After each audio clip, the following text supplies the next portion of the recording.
एउटा पारस्परिक कुरा हो। 2 बजे तक म बर्दाश्त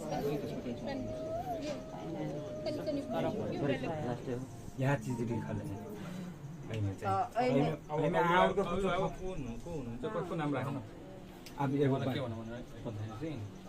मलाई थाहा छ यतिले गरेर हाम्रो भाइ फिर्ता आउँदैन हैन तर नेपाल सरकारले गर्नुपर्ने यो बाहेक अरू छ भने हामी अरू पनि गर्न तयार छौँ हैन आफ्नै नागरिक हो उहाँहरूको चित्त बुझाउनु त भएन नि त हामीले त हैन चित्त बुझाउने गरी हामीले काम गर्नुलाई यो पनि चित्त बुझ्दैन भने ठिकै छ यसमा थप्नु मिल्छ अझै के गर्नुपर्छ हामी गर्न तयार छौँ हामी गर्नुपर्छ के तयार छौँ भने हामीले गर्नुपर्छ कति कहल गए अहाँ के जे बेटा है उ तो हिनकरो भी भाई छिए हमरो भी भाई छिए उ तो घुर के तो नहीं हेते तर एहिमे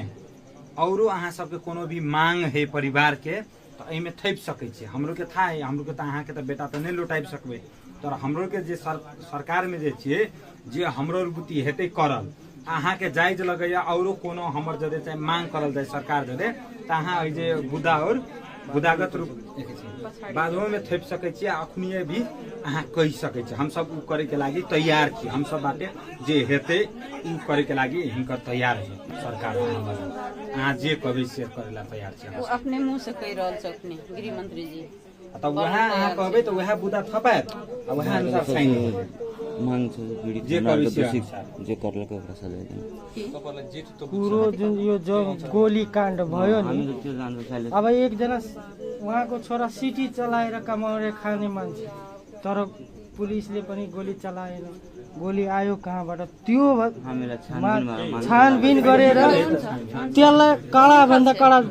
सजाय हो यस्तो हुनु पर्यो कि इतिहासमा नाम आउँछ कि यस्तो सजाय पायो भाइहरुले छोड्छु भने मैले पनि छोड्नु यति विश्वास छ हामी पनि स्वतः घण्टी भोट दिएर जिताएको मान्छे हो हामी पनि लिखल गेल है बुझलिए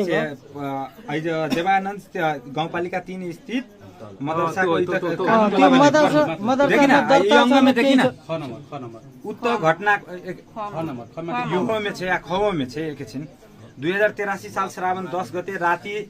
देवानन्द 3 कप्तानगञ्जमा भएको घटनाको निष्पक्ष र प्रभावकारी छानबिन गरी दोषी उपर प्रचलित कानून बमोजिम आवश्यक कार्यवाही प्रक्रिया तत्काल अगाडि बढ़ाउने लिखल है देखिए बुद्धि में तोर के है कुछ हो त कही कैला कि हम सबके त अभी मधेश भैर में जाय के है सकतिर गृह मंत्री जी के भी कैला कि सिरोह में घटना घट गेले परिवारों और के भेटे के है ना कुछो है त अहाँ सब कहू जे थपल जते फेरो बरु बनायल जते नहीं त ठीक है अहाँ सब सरले मंत्री सरले जे